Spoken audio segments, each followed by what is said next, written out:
காசு பணம் இல்லாதவன் ஏழை மகன்தான். அவன் காட்டோரமா ரோட்டோரமா படுத்து தூங்குறான்.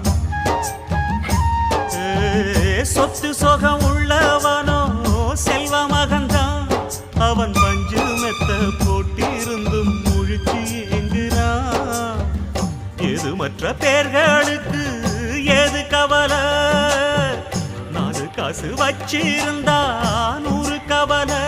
இங்கு ஆசை வச்ச நெஞ்சுக்கெல்லாம் அமைதி இல்லையே.